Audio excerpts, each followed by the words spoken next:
Guys, so today we're going to talk about Etsy's new offsite ads. Basically, Etsy's changing their ad platform again. They had already changed it previously in 2019, which most people were not happy about. Basically, the rundown with that was before you used to be able to pick if you wanted your ads to be on Etsy or on Google, and then they changed it so it was like all into one and you didn't have control over where your ads were going. You didn't have control over the cost per click, and it was kind of a mess. I did not like it. I kind of been on and off using ads. I don't really see that great of results with Etsy ads. I never have, So anyway, that's already a big fiasco, and I guess they are going to be changing the ads again, which is good because no one really liked this new update they had recently done. I have not really been paying that much attention to this new offsite ad, so I thought today I better pay attention because I found out it's going to be affecting me because you're automatically enrolled in these ads if you've had over like $10,000 in revenue. If you've had over $10,000 in sales on Etsy, you're going to automatically be rolled into these ads. So it's going to be affecting me, and important to know anyway, even if it's not something you're going to be automatically enrolled in, because ads are kind of a big part of the whole Etsy platform. These are just my first impressions, and we're just going to kind of discuss it and see what we think. Basically, if you make $10,000 in sales over 12 months, you're automatically going to be enrolled in these ads. You have to use offsite ads. So that is definitely the biggest downside, is that these ads are not optional.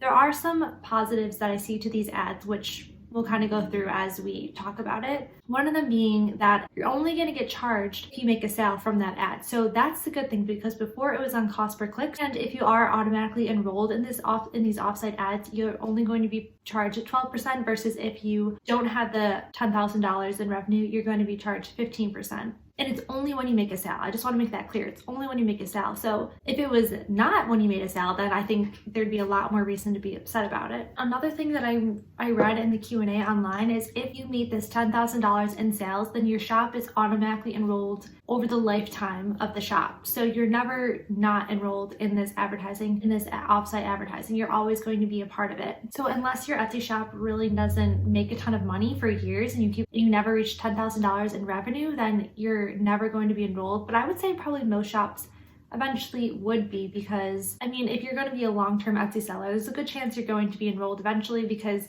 it's only $10,000 in revenue. It'd be interesting to know which percentage of Etsy sellers are going to be automatically enrolled versus not enrolled. Okay, so these ads are going to be going to not only Google, but Facebook, Instagram, Pinterest, and Bing. It's going to be expanding the option of where ads go, which I think is a good thing as well, because before it was just Google. It'd be great to add social media. I'd be interested to see what these ads are going to look like. I haven't seen anything about that yet. I watched the YouTube video about this, and then I'm also looking at the written Q&A on their forums. So of course, no one's really, I don't think, going to like that it's not optional, because yes, you could be already doing your own ads, which are effective for yourself. It's going to be difficult because it's kind of almost taking away from people who want to do their own advertising, and doing your own advertising, is beneficial in many ways. You can really control the ad a lot more, and it might be more successful than something that Etsy produces. So that could be an issue there. And here I'm looking at, someone questioning, how can you assure me that I'm not going to be charged for buyers who came in through these because of my advertising and not Etsy's? You don't really know about tracking codes. It's pretty clear that yes, Etsy is able to have different pixels and different tracking codes versus like if you're using Facebook or Instagram on your own. So they can easily attribute a sale to Etsy versus your own ad, so that's not a problem. But it doesn't mean that you still won't be advertising to the same people that Etsy is advertising. So you could be overkilling the advertising, or there could just be a lot of negatives with that. So you don't really know where your ads are going and to who.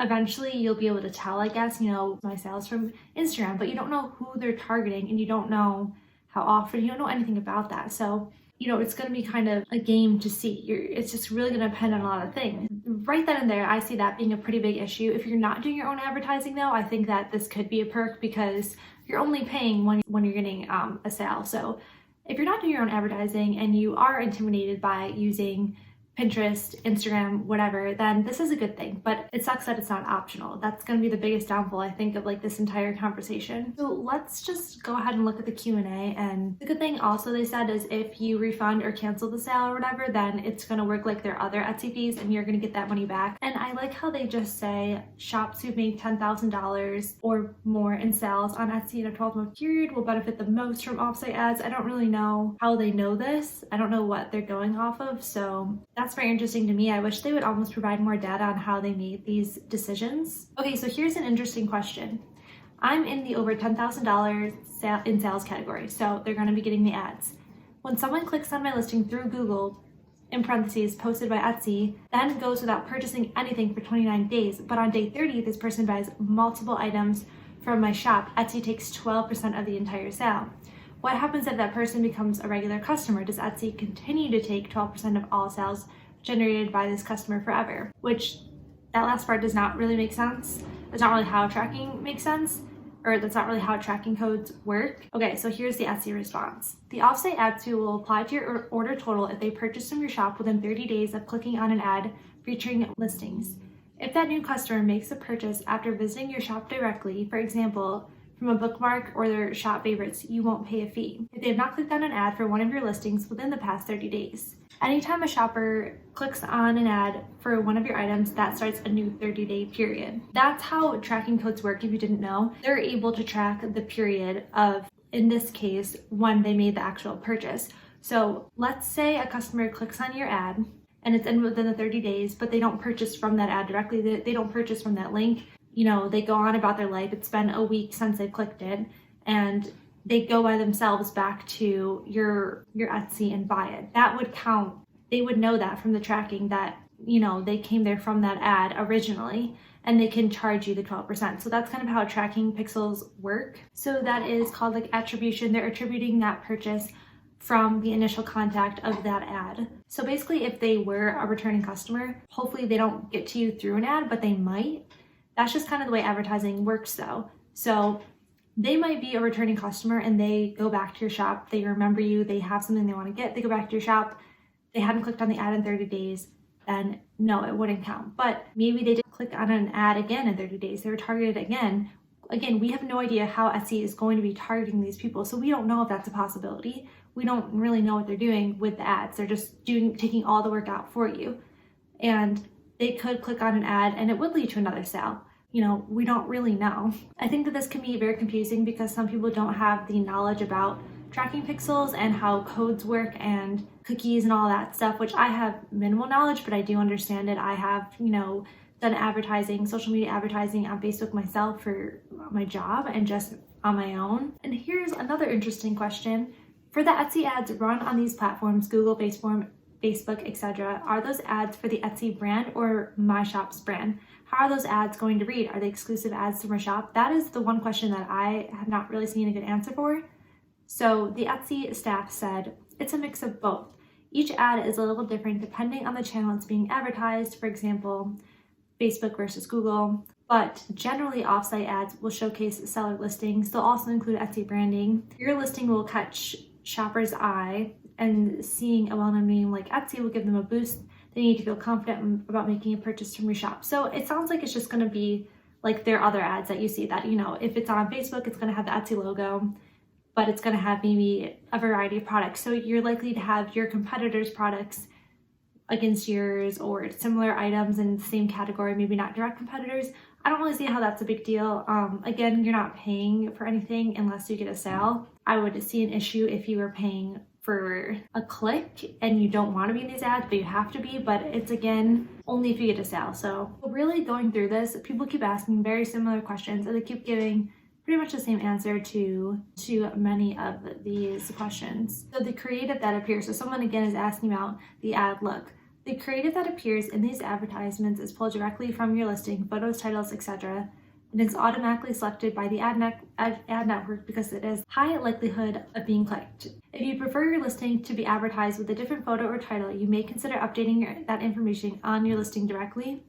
These ads will look similar to ads you see on Google and Facebook today and may appear next to ads for items from other retailers. You are unable to take specific listings of offsite ads. And there's just a lack of control, which I can see being a benefit and also negative. It really depends on you as a seller. I would say if you don't do anything with advertising, this is actually a good thing because you're not paying unless you're getting a sale. You wouldn't have got that sale anyway. This is all very interesting. My final thoughts on this. I think it's actually better than the system they had just implemented. Maybe not the best compared to the first thing they had. But the last update where you have no control, but you weren't automatically enrolled, I like this one better just from the sound of it. We'll see how it actually goes. I have rarely done any like Facebook or Instagram or social media advertising for my Etsy. So I don't really mind being automatically enrolled in this because again, I'm not really putting in the effort doing that myself. And you're only paying when you make a sale. So to me, that seems okay. I would not have gotten these sales otherwise. But if you are doing your own advertising, I think this is something you're really gonna have to pay more attention to. And it is bad because if you eventually did want to do your own advertising, you might not want to because of the reasons I talked about earlier, and also because you would be gaining information by doing your own advertising. You learn a lot. You try targeting different people. You can really base it on, different holidays, and you can customize your ads a ton now on social media advertising. So you're potentially losing out on a lot of key information because you might not want to try competing with the Etsy ads. And also with Etsy ads, you don't know. There's a lack of information of, sure, you know where your ads are going and where you're getting the most sales from by platform, but you don't know how they're targeting. You don't know how often these people are seeing the ads. You don't know who is seeing the ads. You don't know any of that. So that's kind of the negative.